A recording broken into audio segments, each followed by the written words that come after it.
Hey there. Right. We're still hanging out in Vegas and they're at I'm thinking it's like maybe like I'm not gonna say lunch because we pick up where they're sitting down and they're playing the game Never Have I Ever.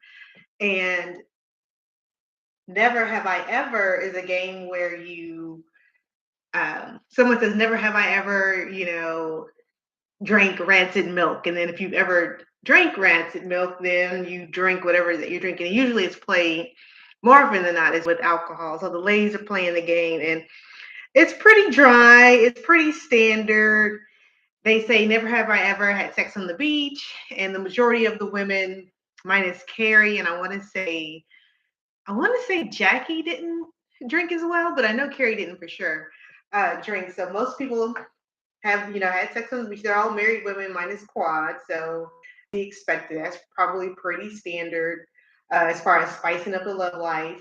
Then they played never or said never. I can't remember who said it, but it was never have I ever marijuana, and about half and half. Of course, Jackie hadn't. Carrie didn't drink, and then at some point, I saw Carrie get up and leave the table. So I'm thinking I almost think that Carrie is playing a role of she doesn't want to say too much because maybe out of respect for herself, respect for her husband, her marriage, but she doesn't really say too much.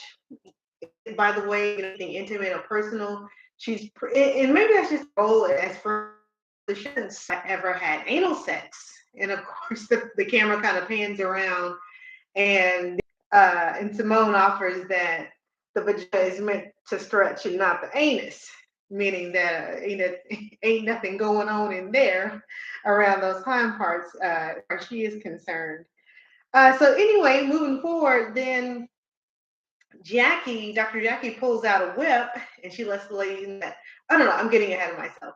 So Jackie lets the ladies know it's time to retire to their own quarters and get ready for the ladies kind of head on. And we go to the next scene and we pick up where the ladies are actually getting ready for dinner and Scott, and she's showing him excuse me, the new hair. I guess she bought a wig, like a colorful. I think it was like candy, candy blue, light powder blue, pink, and I want to say a couple of other colors, maybe like a lavender, just like a really colorful wig. Kind of remind you of like I don't know if you remember those. I'm gonna age myself.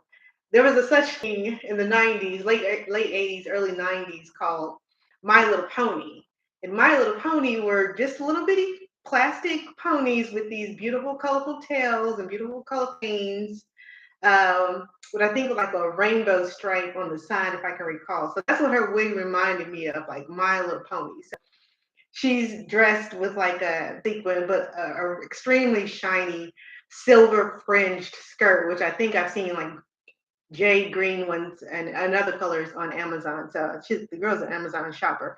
So anyway, if you leave it to me, Contessa looked a mess, but she, in her mind, she was letting loose. She said she feels pressure to, I guess, keep it all together to present a certain image because she's a doctor, she's a mother, she's a wife, and she, you think of doctors and wives and like especially mothers, like the stereotype of someone that's very stiff and extremely conservative. So this is her opportunity to just kind of let loose and take on alter ego. And I think her alter ego, or her alias, excuse me, as she put it, her alias for the weekend was Chanel.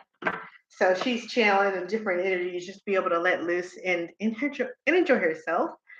And if I could compare her to any other housewife, I would Potomac, because both of these ladies are pretty or at least cute and just cannot dress even as an alias or an alter ego, just bad fashion all the way around. But anyway, so moving right along, um, we kind of get a quick scene of Dr. Kieran with his children and for Quad, and as they're preparing to make toast and kind of celebrate, the evening and the Las Vegas girls trip weekend. Late, so if they start dinner without me, that's cool, which is how it would go down if it were me, because I'm not holding up my meal for anybody.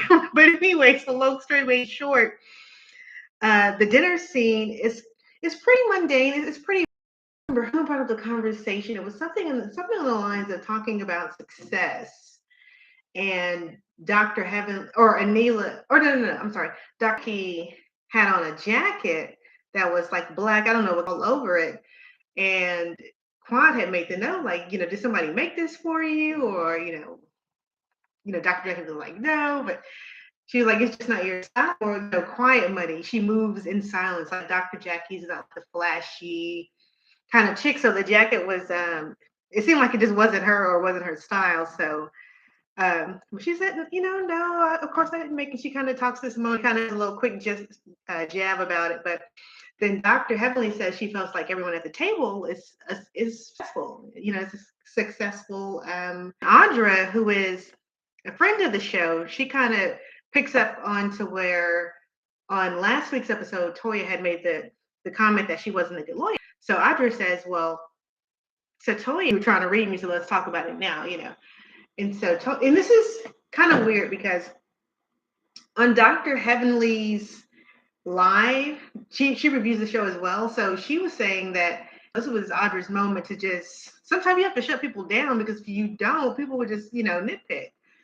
From watching the show, if I didn't have that little bit of information, I would have taken it as a joke. I felt like it was light, it was fluffy. She was clearly just saying to me in that moment, she was saying to Audra, like, that's your defense. Jackie doesn't want to drink because she doesn't want to drink, or, whatever the issue, like, defense, you're not against. There's always a backstory. You know what I mean? Like, there's always an underlying issue. Most of the time, when people come at you, so she's from Ghana, and Africans don't play about their career. You're either a doctor, a lawyer, or an engineer.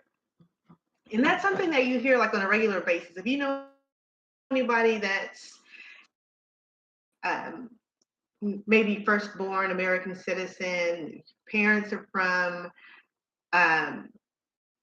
some part of Africa. Africa is a continent, but they're from some country inside of Africa. You do hear that conversation a lot. Like, you don't be nothing against teachers. You're not going to school to be a social worker. Nothing against social workers. They just aim towards careers that are going to pay you at least, six figures, 150 said that. But anyway, so Toya I could tell Toya wasn't even interested in having a conversation or an argument with her. So she apologized, I believe, for it. And it's like, her face was pretty much like, really? So that's why I felt like it was just a joke, and Audra just kind of took it there. But you also have to compare it to, well, Anila and Dr. Karen, 2 episodes ago, made a joke about you and Eugene's moving habits, and you didn't find it funny. So you can't really, get mad or feel a certain way if someone didn't take something that you said as a joke, if you can't do the same thing. So it's kind of, it's hypocrisy, but it's Toya. It's y'all girl Toya, leave it to her to feel the way that she does. So anyway, then Jackie kind of pulls out her whip and she lets the ladies know that tonight we're going to pretend like we're single. There's no husbands and yada, yada, yada. And of course, you can kind of hear Heavenly in the background, like, no, I'm not for it. No, I'm not with it. No, I'm not hanging with it. No, I'm not. And she just really wants it to be known that I take my marriage seriously. So that, some of that is weird. I mean, I get that she wants to always be representing her marriage and herself and her husband in a positive light, but I kind of felt like Jackie wasn't really saying we're gonna forget about our husbands and go have affairs. She was just trying to be, her idea of fun. So the fact that Heavenly is always so insecure or overly defensive, let me say that. The fact that Dr. Heavenly is always overly defensive about her marriage and her husband, and I love Dr. Damien. I love what he stands for. I'm Divine Nine as well, so I love what he stands for. And as an African American man in the community, and as a doctor. But sometimes it's too much. In that moment, it felt like it was too much. So anyway, the ladies move on to Jackie's part of the evening, which is actually this whole day is Jackie's plan. It's her itinerary to a sex shop. Now, my thing about sex shops is, okay, these are all seasoned adult mature women, like they're not 17, 18, 20, 21. These are women with some life experiences. They're all of a particular in a particular age bracket. And so sex shops to me, it's not opinion. I think, 30, it shouldn't be that, oh my God, look at this, dildo. Oh my, look at this vibrator. Oh, look at this oil or what have you. It's just kind of like you're married. I mean, I'm sure you're not doing it missionary every night. It's like, and y'all have been married for Audra and her husband, but probably at least 10 to 12, 15 years. So I don't know why. Anyway, that's just my little side note on that. It's a sex shop. Like it's really not that big of a deal. But anyway, so I guess sex sells. Maybe it spices up the episode. Whoever, who knows? So we leave the sex shop. Some of the ladies buy things. I feel like Carrie bought something, but I'm not sure. Again, she's kind of very sneaky. And I guess it's just the British in her. She just wants to maintain a level of decorum. So um, anyway, so the ladies, had their separate. Well, they leave together, but they all go back to their living quarters, and we pick up the next scene. The ladies are heading down and getting ready for breakfast. Everyone's kind of making their calls. Quad calls her mom, talks to her nephew Mason. Uh, I can't remember who, if anyone else. I think that's all I really noticed. I didn't take a lot of notes on this one, y'all. Sorry. So anyway, so they head down to breakfast, and everything seems pretty cool. There haven't been like any major issues. Everyone's pretty much been relaxed and just enjoying the girls' trip out until they start getting the conversation talking about marriages. We know marriages is a sensitive subject for some more than others, but definitely a sensitive subject nonetheless. So Dr. Heavenly is, and I don't know what prompted her to kind of get out of her seat and just use in the public because she doesn't want the public speaking on her marital issues. And for that, I understand. That's pretty clear. If you, especially, these people have been on Married to Medicine, most of them except for Audra and Anila, they've been on for quite some time, so they kind of get how it goes. But even just in life, if you don't want somebody to know or speak on something, you just don't tell them. So it's like, I think, what is that old saying? If you don't want anybody to know, don't tell anybody, or something like that, because words will always get out. But so especially if you're, in reality TV, like anything that you say will be heightened times, 2 trillion. So she said, my marriage is perfect. My marriage is perfect. And I'm going to keep saying my marriage is perfect and, whatever the issue. And I can kind of stand behind that because I do think that marriages are covenants and I do think that they are between two people. And I think it's sacred. I think it should be between you and your husband. I think whether it's good, bad, ugly, and different, if you want to protect it, protect it. And her way of protecting her marriage is not this, not talking about what goes on within the confines of her marriage. So anyway, so Simone kind of dredges up the issue between Heavenly and Dr. Contessa. And of course, it's gonna go left because Dr. Heavenly's loud, Dr. Contessa is louder, and that's just where it went. So Heavenly and Contessa, they're getting into it and they're arguing. And I don't want to say everything they said, back and forth, but just to sum it up, Heavenly just lets Dr. Contessa know that I don't F with you. I mean, I don't deal with you. I'm done with you. Like I'm done. And so Contessa kind of, says the same thing. And so they kind of get in each other's face. Everyone, pulls them back so they won't.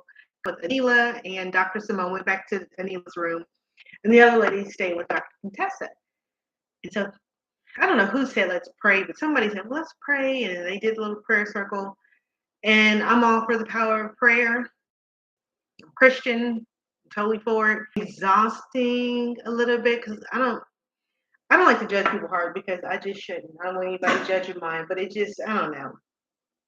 Anyway, so anyway, they prayed, and Dr. Contessa's like, oh, thank you, everyone. And this is just, I don't want to down anyone who knows they need something and reaches out for that thing that they need, because that's counterproductive if you need something and don't go out and get it.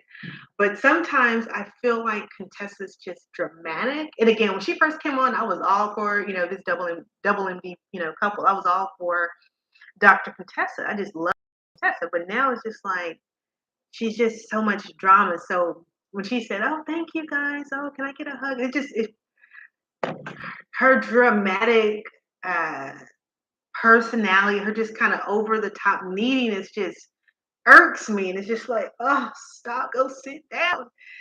But anyway, so the let's see what happens after that. So then after that, let's see, we pick up where they're in a rental vehicle. Looks like it's a party bus, or maybe it's just like an excursion limo. Or anyway, they're in transportation, and everyone's there, of course, except for Heavenly and oh, that's it. Everyone's there except for Heavenly. So Simone calls Heavenly and is like, hey, after a few rings, after a few calls rather, Heavenly finally calls Simone's back and hey, let's come out.